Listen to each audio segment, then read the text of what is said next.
ये मेडिसिन इन्हें बाकायदगी से दीजिएगा और कोशिश कीजिए कि किन्हें स्ट्रेस और टेंशन से दूर रखें। जी डॉक्टर साहब, कोई खतरे वाली बात तो नहीं है ना? देखिए, अगर इनका ब्लड प्रेशर इसी तरह हाई रहा तो खुदा ना खास्ता इनको हार्ट अटैक भी हो सकता है। अल्लाह ना करे डॉक्टर साहब, मैं अम्मी को टाइम पे दवाएं देती रहूँगी। ठीक है, मैं चलता हूँ।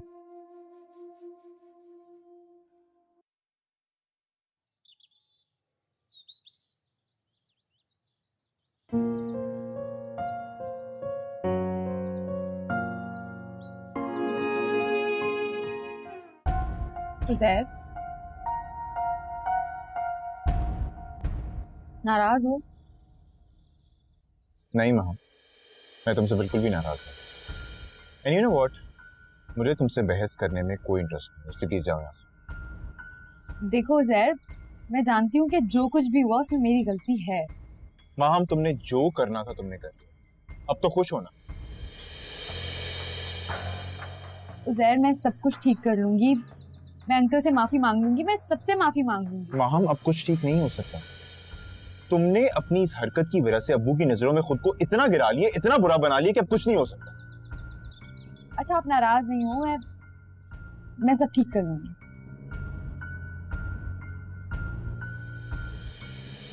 माँ, अब कुछ ठीक नहीं हो सकता, कुछ भी नहीं। ज़ैद, मेरी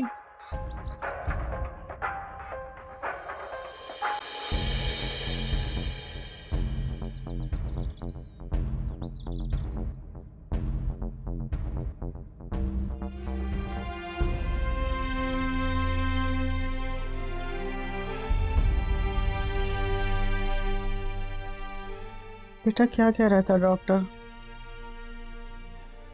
क्या बीमारी हो गई मुझे?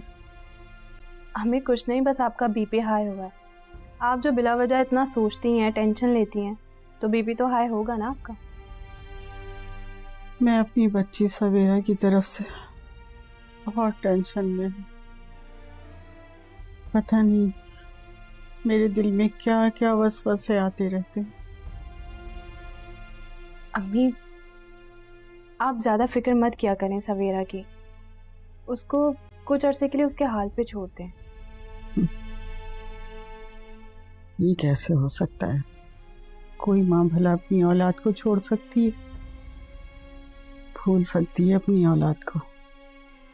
सवेरा की जिंदगी में आने वाली सारी तकलीफों का जिम्मेदार सिर्फ शानी है। शानी की वजह से इस घर का सारा सुकून चला गया और इस घर के सारे फर्द एक कयामत से गुजरे हैं। मेरे भाई की वजह से मैं इस घर के सब लोगों के सामने उनकी नजरों में गिर चुकी हूँ। लेकिन अब्बू जी, चूंकि आप सब जानते हैं, लेकिन अपना घर बचाने के लिए हुज़ैर की नजर में अपना मुकाम बनाना चाहती हूँ अब्बू जी। हाँ, मगर इतनी बड़ी क़यामत गुजरने के बाद क्या हो सकता है? मैं तो इस गम में घुलता जा रहा हूँ। अब्बू जी, मेरा मानना तो यह है कि रात चाहे जितनी खौफनाक क्यों ना हो, एक वक्त जरूर आता है जब सवेरा ज़हूर होता है और रोशनी की किरण सारे अंधेरे को खत्म कर देती है।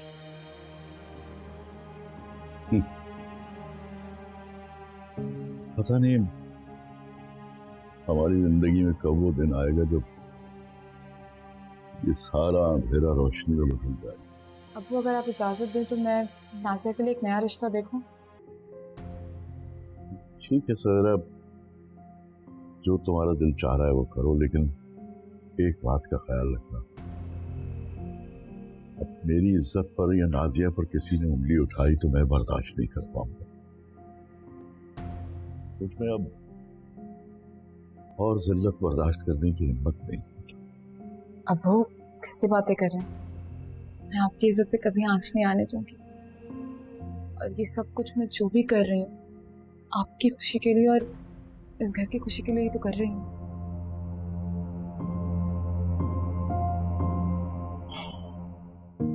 ये ये क्या कह रही हो तुम?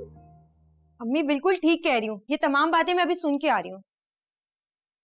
तुम्हारे अब्बू की तो लगता है सोचने समझने की सलाहियत ही माउफ हो गई है बिल्कुल। अम्मी मैं आपको साफ लफ्जों में कह रही हूँ कि मैं ये शादी नहीं करूंगी। तो समझ नहीं आ रही इस सवेरा बार बार हमारी इज्जत का तमाशा लगाने के लिए आखिर क्यों खड़ी हो रही है? और अब्बू को तो देखिए, वो तो कुछ कह ही नहीं रहे। वो कह रहे हैं कि सवेरा बेटा तुम्हें जैसा ठीक लगे तुम वैसा करो। ऐसे कैसे वो तुम्हारी किस्मत का फैसला कर सकती? बात करूंगी मैं तुम्हारे अब्बू से। अम्मी मैं आपको साफ बता रही हूँ, भाभी का कोई भी लाया हुआ रिश्ता मुझे कबूल नहीं है। अच्छा ना, मैंने कह तो दिया बात करूंगी, तुम टेंशन मत लो। ठीक है।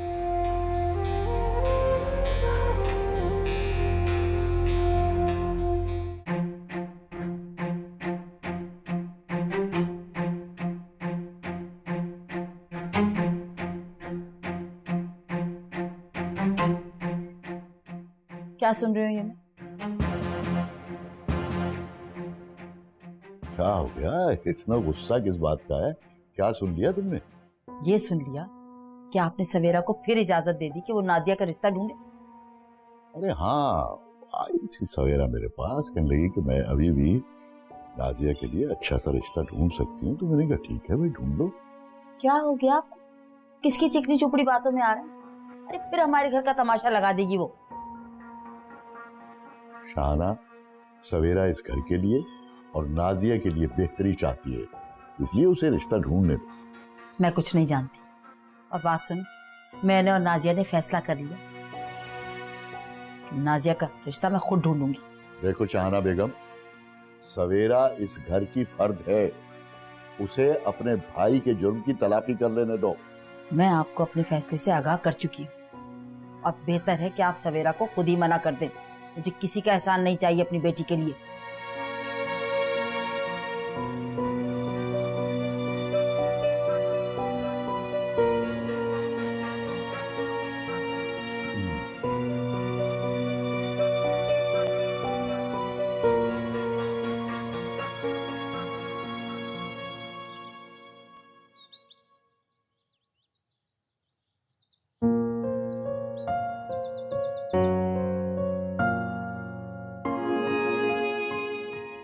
आखिर मैं क्या करूं?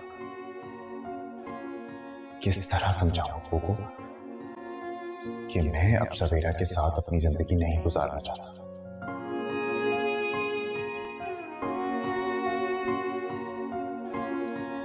हाँ, आपकी चाय। Thank you.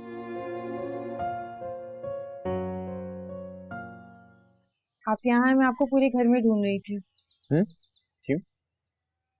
क्या हुआ? क्या बात है? भाई भाभी फिर अब्बू के साथ मिलकर कोई नया तमाशा खड़ा करना चाह रही हैं। क्या? अब क्या किया सवेरा ने? भाई भाभी फिर से मेरे लिए रिश्ता ढूंढ रही है। मैंने उनको कितनी दफा समझाया है कि मेरा पीछा छोड़ दें, नहीं करनी है मुझे शादी। एक तो ये औरत इस खानदान के लिए नाकाबिले बर्दाश्त हो चुकी है। खैर, तुम्हें पता किसने चला? मैंने अब्बू की और भाभी की बातें सुन ली थी, और आप प्लीज उनको मना करें और उनको कह दें कि मुझे शादी नहीं करनी है। अच्छा, मैं करता हूँ सवेरा से बात, पूछता हूँ उससे कि आखिर वो चाहती क्या। अच्छा चलो, परेशान ना।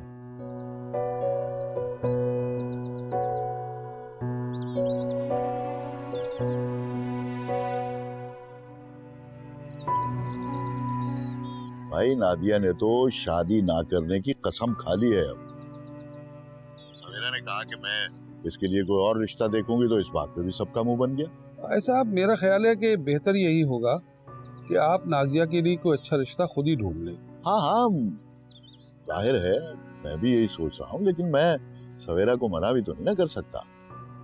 मना करता तो उसका दिल टूट जाता बेचारी। अच्छा भाई साहब, मैं सोच रहा हूँ कि माहम से कहूँ कि बस बेटा बहुत हो गया, बहुत रह लिया ताया के घर, अब आ जाओ वापस। अरे नहीं भाई, रहने दो, माहम का दिल लगा हुआ है तुम्हें, जितने दिन छुट्टियां हैं वो यहीं पे रहने दो। हाँ, मैं भी यही सोच रहा था कि माहम के वहाँ रहने से नाजिया का दिल बहला रहेगा। असल में माहम भी सवेरा से बदगुमान हो चुकी है। माहम ने शाहाना के कबर्ड से। भाई साहब आप रुक क्यों गए बोलते बोलते? माहम ने भाभी के कबर्ड से क्या? अरे बस छोड़ो इस बात को। बस दुआ करो कि मेरी नाजिया का घर बस जाए जल्द से जल्द। इंशाल्लाह भाई साहब ऐसा ही होगा। अल्लाह ने चाहा तो हमारी नाजिया का बहुत अच्छा रिश्ता आएगा। आप परेशान ना हो। हाँ हाँ, इंशाल्लाह इंशाल्लाह। खुदा हाफिज।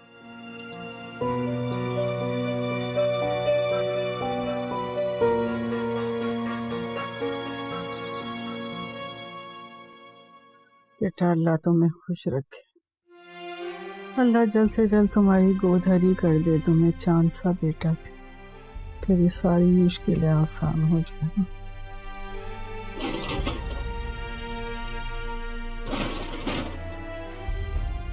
कौन हो जाए इस वक्त? कौन है भाई? आ रही हूँ।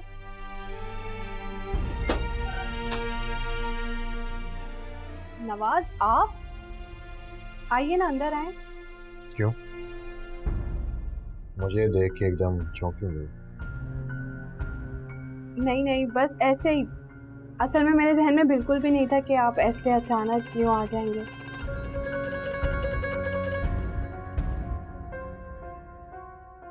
कितने दिन से अपनी मांगे करती हो?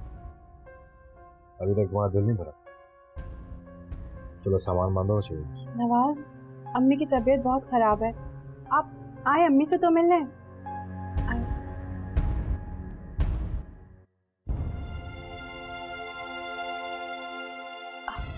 अम्मी वो नवाज आए।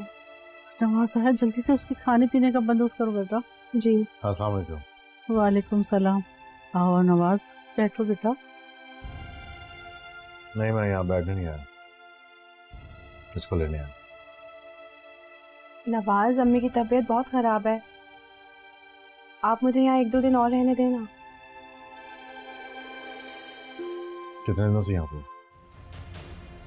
और अभी भी यहाँ पे रहने के लिए बहाने ढूंढ रही हो?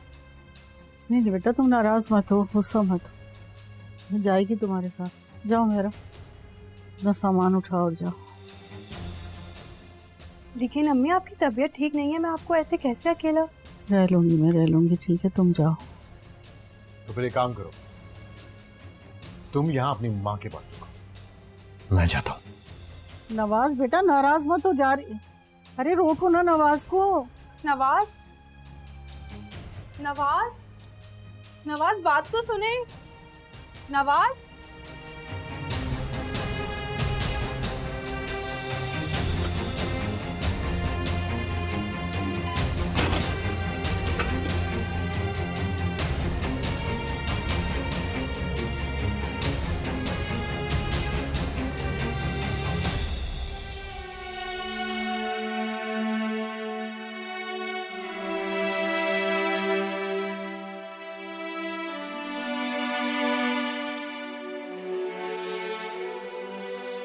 अब्बू, मैं आपसे एक बात करना चाहती हूँ। हाँ हाँ बेटा, बोलो क्या बात है? अब्बू, बेटियां क्या माँ बाप पे बोझ होती हैं? नहीं बेटा, नहीं। बेटियां तो माँ बाप के लिए रहमत होती है। ये सब कहने की बात है। मुझे तो लगता है कि मैं आप पे और अम्मी पे बोझ बन गई हूँ। आसिया, बेटा तुम ऐसी बातें क्यों कर रही हो? क्या किसी ने कुछ कहा है? अब्बू, जब से मेरी बारात वापस लौटी, मुझे हर पल ये एहसास हुआ है कि मेरी वजह से आप लोगों पर बहुत बड़ा बदनामी का दाग लग चुका है। हरगिज नहीं बेटा, बेटा तुम ऐसी बातें मत सोचा करो। तुम तो इस घर का वकार हो। मुझे एहसास है बेटा कि इस वाक़े को भूलना आसान नहीं है, लेकिन बुरी बातों को अगर याद ना रखा जाए तो ज्यादा बेहतर है। अब्बू, क्या औरत होना इतना बड़ा गुनाह है कि कोई भी शख्स आकर मेरी शादी रोककर मुझे हमेशा हमेशा के लिए तबाह करके चला जाए, और कोई भी उसे कसूरवार कहने के बजाय मुझे कसूरवार ठहराए। नाजिया बेटा, तुम्हारा इस सारे वाक़े में कोई कसूर नहीं था। तुम्हें कौन कसूरवार कह रहा है? तो अब्बू, मुझे क्यों सजा दी जा रही है? क्यों मेरे साथ ऐसा किया जा रहा है? नाजिया, कौन सी सजा बेटा? किस सजा की बात कर रही है तू? अब मुझे शादी के नाम से नफरत हो गई है। आप लोग क्यों मेरा बार बार तमाशा बनवा रहे हैं? आप भाभी से कह दें कि वो मेरा रिश्ता ना ढूंढे, मुझे नहीं करनी है शादी। नाजिया बेटा, इस एक बुरे तजुर्बे की वजह से क्या तुम सारी जिंदगी ऐसे गुजार दोगी? अपने आप को सजा नहीं देती बेटा। वो आखिर भाभी चाहती क्या है? एक बार सारी दुनिया के सामने जलील कराकर उनको सुकून नहीं मिला तो वो फिर से मेरा रिश्ता ढूंढ रही है। आप प्लीज उनको मना कर दी कि मेरे लिए रिश्ता ना ढूंढे। वो सवेरा जो कुछ भी कर रही है बेटा, तुम्हारी भलाई के लिए कर रही है। वो भी तुम्हारी बेहतरी चाहती है। मैं जानती हूँ मेरा कितना भला चाहती है, मगर अब मैं शादी नहीं करना चाहती। अब्बू आप प्लीज खुद उनको मना कर दें। लेकिन बेटा तुम प्लीज आपको मेरी बात माननी होगी। आप भाभी को खुद समझा दें, वरना ये ना हो कि मुझसे कोई गलती हो जाए। मैं हारे रे, बस जी